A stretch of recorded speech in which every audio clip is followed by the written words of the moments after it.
다 함께 사도신경으로 주님께 우리의 신앙을 고백하시겠습니다. 전능하사 천지를 만드신 하나님 아버지를 내가 믿사오며 그 외아들 우리 주 예수 그리스도를 믿사오니 이는 성령으로 잉태하사 동정녀 마리아에게 나시고 본디오 빌라도에게 고난을 받으사 십자가에 못 박혀 죽으시고 장사한 지 사흘 만에 죽은 자 가운데서 다시 살아나시며 하늘에 오르사 전능하신 하나님 우편에 앉아 계시다가 저희로서 산자와 죽은 자를 심판하러 오시리라. 성령을 믿사오며 거룩한 공예와 성도가 서로 교통하는 것과 죄를 사하여 주시는 것과 몸이 다시 사는 것과 영원히 사는 것을 믿사옵나이다. 아멘.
오늘 함께 읽으실 성경 말씀은 누가복음 1장 1절에서 25절까지 말씀입니다.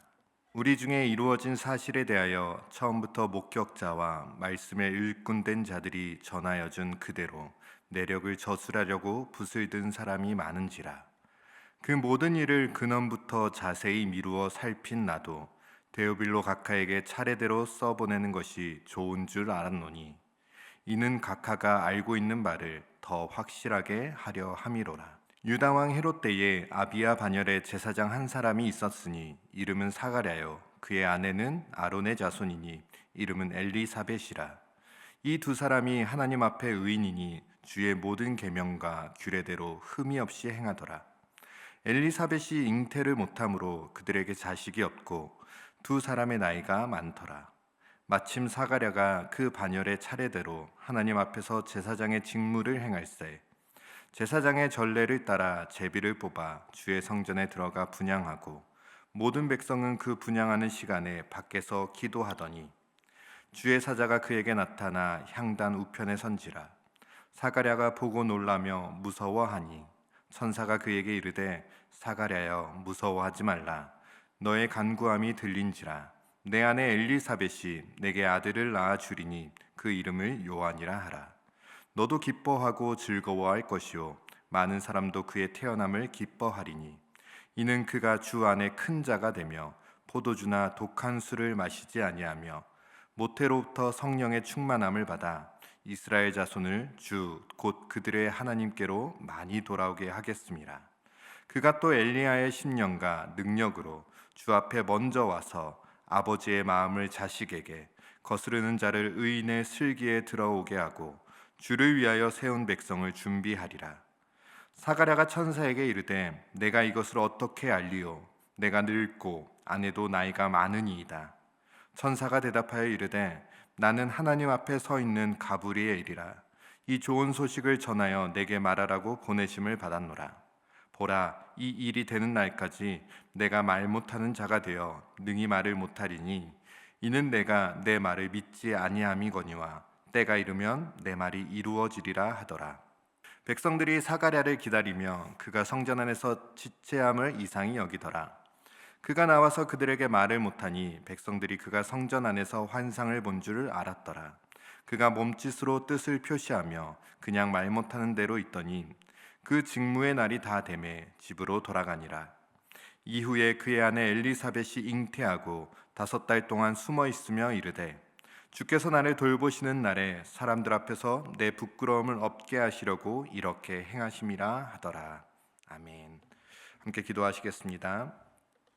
고맙고 감사하신 하나님 아버지, 오늘도 이 새벽에 저희를 깨워주시고 하나님 앞에 불러주셔서 주님 앞에 나와 예배드릴 수 있도록 인도하여 주심에 감사드립니다. 하나님, 오늘도 간절한 기도 제목 가지고 주님 앞에 나와 기도하는 모든 성도들의 마음 가운데 주께서 위로자가 되어주시고 주님의 참된 위로와 회복을 경험하는 시간 될 수 있도록 인도하여 주시옵소서. 날마다 주님의 이름만을 온전히 높이며 찬양하기를 소망하며 살아계신 예수 그리스도의 이름으로 기도드립니다. 아멘. 이 새벽 추운 날씨를 뚫고 주님 앞에 나와 예배드리는 모든 성도님들께 오늘도 우리의 작은 읊조림까지도 놓치지 않으시며 듣고 응답하고 계시는 하나님의 그 따스한 사랑이 가득 누려지는 하루 되시기를 주님의 이름으로 축복합니다. 마태, 마가, 누가, 요한 이 4복음서 중에서 유일하게 누가복음은 저자의 지필 배경과 또 이 복음서를 쓴 목적을 분명하게 밝히는 서문으로 이 책을 시작합니다. 3절과 4절 말씀은 이렇게 이야기합니다. 그 모든 일을 근원부터 자세히 미루어 살핀 나도 데오빌로 각하에게 차례대로 써보내는 것이 좋은 줄 알았노니 이는 각하가 알고 있는 바를 더 확실하게 하려 함이로다.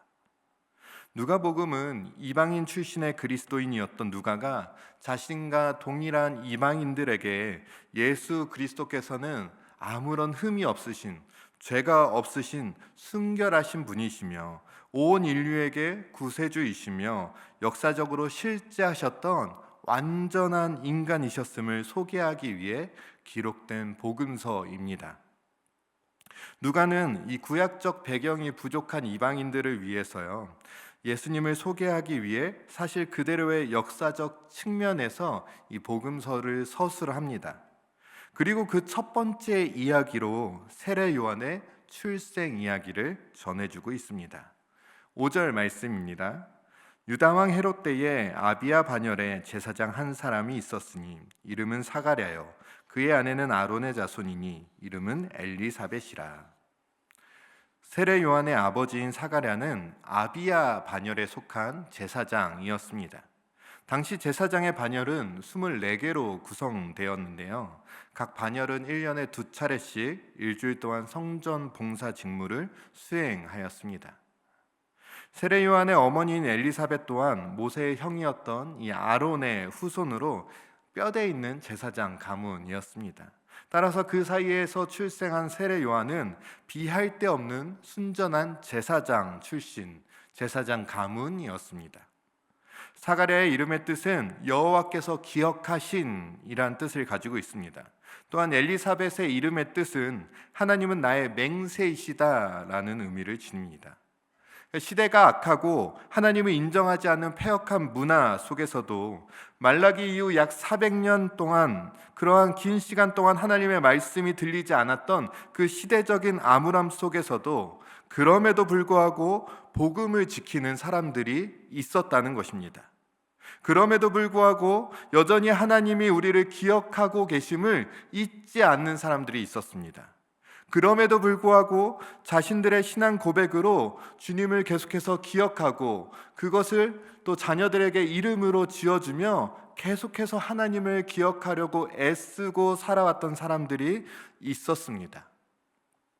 하나님께서 이스라엘 백성들에게 맺으신 언약을 기억하며 기도하며 자녀들의 이름을 지어주었던 사람들이 있었다는 것이죠.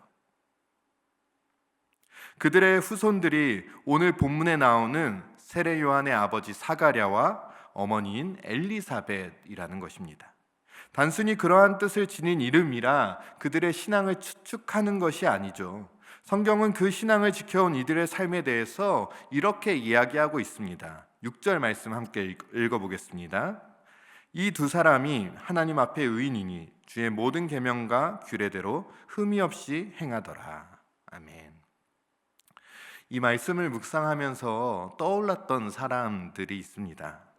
하나님을 거절하며 자기가 보기에 좋은 것을 택하며 수많은 음란과 악함이 가득했던 그 사사기의 시대를 정리하고 새로운 왕정 시대를 열 때에 하나님은 다윗 왕을 들어 사용하십니다. 그리고 이것을 위해 하나님은 룻과 보아스를 예비하셨습니다. 점점 더 악해져만 가는 사사기의 악함의 사이클 속에서 하나님은 기생 라합의 아들이었던 보아스와 이방 여인이었던 룻이라는 하나님을 경외하는 사람들을 예비하셨습니다.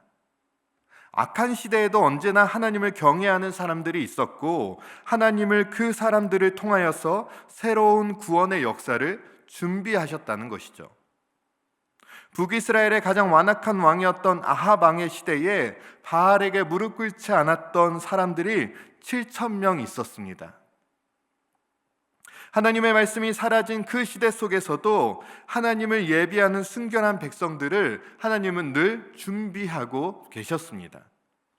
소망이 보이지 않는 로마의 압제 속에서 하나님보다 로마의 군대가 더 크고 두렵게 느껴졌던 그 시대 속에서 이제는 팍스 로마나 로마로부터 말미암은 평화, 로만이 유일한 평화임을 이야기했던 그 시대 속에서 그러한 문화 속에서 하나님은 그럼에도 불구하고 믿음을 지키며 주의 모든 계명과 규례를 지키며 마땅히 의인의 삶을 살아갔던 이 사가랴와 엘리사벳을 통해 놀라운 구원의 역사를 시작하고 계심을 오늘 누가는 복음서의 첫 번째 이야기로 소개하고 있는 것입니다.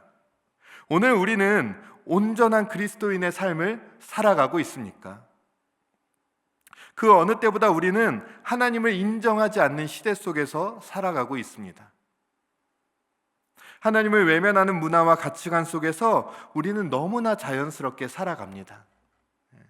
마치 그것이 하나님의 뜻인 것처럼, 마치 그것이 말씀이 이야기하는 것인 것처럼 우리는 착각하며 살아갈 때가 많이 있습니다. 다음 세대들이 하나님을 올바로 알고 깨닫는 것이 너무나 어려운 시대를 우리는 살아가고 있습니다. 생각지 못한 많은 죄악들 속에서 우리는 살아가고 있는 것이죠. 분노와 무자비함과 잔인함과 잔혹함의 세상 속에서, 그러나 그럼에도 불구하고 우리는 오늘 하나님 앞에 의인으로 살아가고 있습니까? 세상의 악함과 상관없이, 세상의 패역함과 상관없이, 세상이 하나님을 인정하지 않고 기억하고 있지 않은가 상관없이 오늘 우리는 그럼에도 불구하고 하나님의 말씀을 지키며 그 규례를 기억하며 하나님을 따라 하나님 앞에서 흠 없는 의로운 삶을 살아가고 있는 것일까요? 어느 날 교회에 있는데 한 청년이 저를 찾아와서 이런 이야기를 하였습니다. 전도사님, 제가 일하는 직장에는 여전히 이 선배가 후배를 괴롭히는 불합리한 문화가 존재합니다. 그리고 그 자리에 없는 사람들을 흉보고 욕하는 것이 너무나도 당연한 분위기입니다. 근데 제가 전에는 몰랐었는데 말씀을 읽을수록 제가 그러한 분위기에 함께 편승하여 함께 있는 것을 하나님께서 기뻐하지 않으신다는 생각을 하게 되었습니다. 그래서 전도사님, 제가 얼마 전부터 후배들에게 비인격적으로 대하는 모습을 바꾸고 다른 사람들을 향해 비방하는 것을 멈추고 또 그러한 자리를 피하기 시작하였습니다 라는 이야기를 했습니다. 그랬더니 결과가 어떻게 되었을까요? 그 청년들을 향해 사람들이 수군거리기 시작했다고 합니다. 왜 이렇게 혼자만 착한 척하는지 모르겠어. 아니, 자기만 옳은 줄 아나 봐. 자기만 되게 깨끗한 척해 라는 이야기들이 들려지기 시작하는 거죠. 이러한 분위기 속에서 어떻게 살아가는 것이 그리스도인다운 삶인지, 하나님께서 기뻐하시는 모습인지 물어보기 위해, 또 기도를 요청하기 위해 저를 찾아왔던 것입니다. 제가 어떤 말을 해줄 수 있을까요? 그 청년의 이야기를 쭉 들으면서 함께 기도하는 시간을 가졌습니다. 하나님을 인정하지 않는 시대 속에서 하나님 보시기에 의로운 삶을 살아가는 것은 정말 어려운 일입니다. 그러함을 결단하였을 때 오히려 더 큰 어려움과 시련이 밀려올 때가 많이 있습니다. 문제는 해결되지 않고 여전히 점점 더 꼬여져만 가는 것 같습니다. 왜 그런지 모르겠습니다만 믿음이 좋을수록, 하나님을 더 사랑할수록 왠지 더 큰 어려움들이 삶에 밀려오는 것만 같습니다. 제사장 가문으로서 온전한 삶을 살아갔던 이 사가랴와 엘리사벳, 이 두 사람의 가정에도 해결하지 못하는 큰 어려움이 있었습니다. 7절 말씀인데요, 함께 읽어보겠습니다. 엘리사벳이 잉태를 못함으로 그들에게 자식이 없고 두 사람의 나이가 많더라. 사가랴와 엘리사벳은 하나님 앞에 의롭고 경건함에도 불구하고 아이가 없었습니다. 대를 이을 후손이 없는 것은 그 당시 큰 부끄러움이었습니다. 하나님의 형벌의 표시로 간주되기도 하였습니다. 그러나 누가는 이러한 어려움들은 결국 하나님의 놀라운 계획과 역사를 경험하는 도구가 됨을 이야기합니다. 결국 오늘 본문 10절부터 이어지는 천사 가브리엘의 선포는 하나님께서 이 두 사람을 통해서 얼마나 크고 놀라운 일을 계획하시고 준비하시고 계시는지를 알려주고 있습니다. 이들이 겪고 있던 아픔까지도 하나님의 구원의 도구로 어떻게 사용되는지를 명확하게 보여줍니다. 하나님은 지금도 이렇게 의로운 삶을 살아가고 있는 사람들을 통해서 일하고 계심을 말씀하고 계십니다. 사사기의 암울함 속에서 하나님을 경외하였던 보아스와 롯처럼 로마의 지배 속에서도 하나님의 말씀조차 들리지 않는 그 시대적 어려움에도 하나님을 기억하고 그 언약을 붙잡으며 경건한 삶을 이어간 사가랴와 엘리사벳처럼 하나님은 오늘도 우리의 삶 가운데 그렇게 우리의 삶을 구별하고 예비하시며 인도하고 계시는 것입니다. 그래서 오늘의 이 새벽의 시간이 하나님 앞에 의로움과 경건함을 결단하는 시간 되기를 소망합니다. 문제와 어려움이 있으십니까? 아픔과 고통과 애통이 있으십니까? 삶을 살아가다 보면, 또 많은 성도님들의 만나고 이야기를 나눠보면 아픔이 없는 분이 없음을 보게 됩니다. 겉으로 보면 다 잘 지내는 것 같은데, 겉으로 보면 아무런 문제가 없는 것 같은데 왜 그렇게 안타까운 일들이 많이 있는지 이야기를 들어보면 가슴이 먹먹해질 때가 한두 번이 아님을 보게 됩니다. 믿음을 지키며 하나님의 말씀에 순종하며 살아감에도 불구하고 여전히 해결되지 않은 어려움과 아픔이 있습니다. 그러나 그때에도 오늘 말씀은 이야기합니다. 끝까지 하나님 앞에 의로운 삶을 소망하며 나아갈 때 하나님께서는 그 아픔과 슬픔까지도, 그 애통과 고통까지도 구원의 기쁨으로 사용하신다는 것입니다. 하나님을 인정하지 않는 이 시대 속에서 끝까지 하나님을 붙잡고 살아가는 우리 모두가 되기를 주님의 이름으로 축복합니다. 예상치 못한 어려움과 아픔들 속에서도 그 모든 어려움을 통해서 새로운 구원의 역사를 펼쳐가시는 하나님만을 신뢰하며 하나님만을 바라보며 기쁨으로 나아가는 우리 모두의 삶이 되기를, 그러한 이 새벽의 시간, 오늘 하루의 시간이 되시기를 다시 한번 주님의 이름으로 축복합니다. 아멘. 하늘에 계신 우리 아버지여, 이름이 거룩히 여김을 받으시오며 나라가 임하시오며 뜻이 하늘에서 이루어진 것 같이 땅에서도 이루어지이다. 오늘 우리에게 일용할 양식을 주시옵고 우리가 우리에게 죄 지은 자를 사하여 준 것 같이 우리 죄를 사하여 주시옵고 우리를 시험에 들게 하지 마시옵고 다만 악에서 구하시옵소서. 나라와 권세와 영광이 아버지께 영원히 있사옵나이다. 아멘.